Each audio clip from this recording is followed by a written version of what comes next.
Hi and good day. This video is going to look into the 4 factors and strategies in adapting textbook in the classroom based on the Form 1 English textbook. The proficiency of this targeted class is intermediate, and the topic that we have chosen is the first topic, which is called New Year, New You. So for the first factor, we have the content factor. We chose this topic in particular because the organizations of the content is very good. The content is organized in such a way is very understandable, which is from simple to complex, which makes the student understand it better because they would have this knowledge base on the topic, and also it helps build their confidence on the topic itself. We also like the content of this textbook because it's not at all culturally biased. In fact, it shows diversity. As we know, Malaysia is a very multicultural country, and it is also very diverse. So it's very important for us educators to address the cultural differences between cultures. So for instance, in this textbook, this one reading activity which requires the learners to read brochure on how different cultures in Malaysia celebrate their New Year's Eve.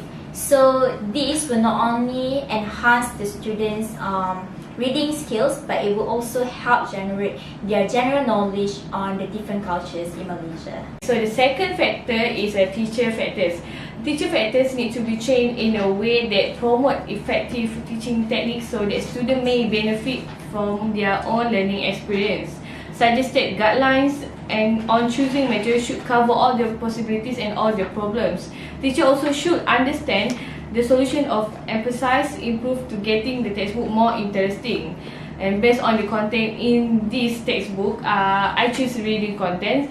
So teacher can improvise in many ways how to make it interesting. For example, teaching aids, modifying the content, improvise the content, and trying to make it interesting so students will feel not bored and feel more interesting to reading. So the third factor is the student proficiency. Personally, I think the topic choosing is very appropriate for the learner. The student can easily achieve the target objective. This is because all of the content in the textbook meet the student requirement.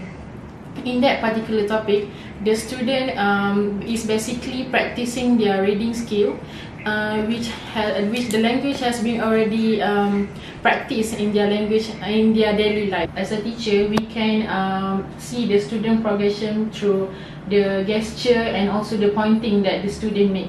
We can understand their progress to their producing basic phrase at first, and also their writing in essays and also so on. Okay, so the last factor, which is pedagogical factor, based from the textbook Form 1 Chapter 1 New Year, New You, there are a lot of activities that we can find for individuals, pair work, and also group work. So these activities is to enhance their language skills, which are listening and speaking skills, reading, writing, and also they add on literature. So let me share you an example from literature. So based from the textbook, the literature shows a poem that the students need to read. After they have read the poem, they need to do a role play. So the whole classroom needs to participate. So since we are focusing on intermediate level, they need a guideline from the teachers. So as an educator, we need to make sure that the instructions and guidelines are very clear for the students to do the task. The first strategy is pre-teaching. So what teachers can do in pre-teaching is to actually activate students' prior knowledge. Teachers can do this especially because this topic is called New Year's New You, which means the topic is very much relatable to the students because it's the first topic, and usually schools in Malaysia start in early January, which means that they have just celebrated their New Year's Eve.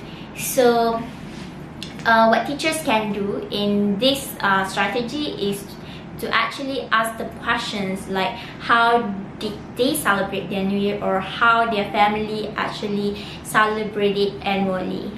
In modifying the textbook, the teacher should also use his or her own creativity to make the lesson even more interesting. For example, there is group work in the role play which involves the whole class. But to make it even more interesting, what the teacher can do is to split the class into two and make the role play as a competition, so that the students would be more motivated to participate because they are motivated to win the role play. So the second strategies for this content is color coding ideas. Why I choose color coding ideas? Because we already observed that colors can lead to better memory performance. It's all because the right combination of color is important, because it can produce high level of contrast, and this can influence memory retentions. So for this topic, in the reading contest, the title is Let's Celebrate. So it's all about how the different cultures celebrate their New Year. Okay, so the method is choose different color of highlighters. For example, use blue highlighter for highlighting the main topics. Green highlighter to highlighting the vocabulary, the grammar, and the orange color to highlighting the main topic or the main points. Okay, so with these strategies, it can help students to focus only the highlighting words that teachers already done for them. And with these strategies also can help teachers a lot, because the student will understand easily, and it saves time for teachers to give explanation for students. For the third strategy is, the teacher can include a prompt that asks students to represent the information back in another way. For example, like activity in classroom. Activity in classroom is one of the best method in teaching. For example, like this method can improve student critical thinking and also improve their creativity. Like a teacher can assign a student to be in pair or group and ask them to list a New Year resolution by making a vision board or poster. Secondly, the teacher can ask them to find each word in the textbook and present and share and present back to their classmates. Okay, so the last strategy is audio taping, also known as audio recording, where students record their own voices responding to prompts or an assignment. Offers another space for students to talk their way to learning, remembering, and also clarifying. Since we are in the 21st century, most students are already familiar with audio recording in some forms such as traditional voicemail, voice messaging, and also the new popularized video narration on Snapchat and YouTube. Okay, since we are in the topic 1, which is about New Year, New You, usually teachers will ask the students to write about their New Year's resolutions. So before they can actually write their New Year's resolution, they can use audio taping or audio recording to get an idea on how to write their New Year's resolution. So after choosing a narrative topic, we can, as a teacher, can ask the students to use the audio recordings as a step between brainstorming and also drafting, so that way they will have a very clear idea on how to write their New Year's resolution. So yes, audio recording is one step in the writing process that gives some students the confidence and ease they need to let their voice shine through their writing. Okay. Thank you.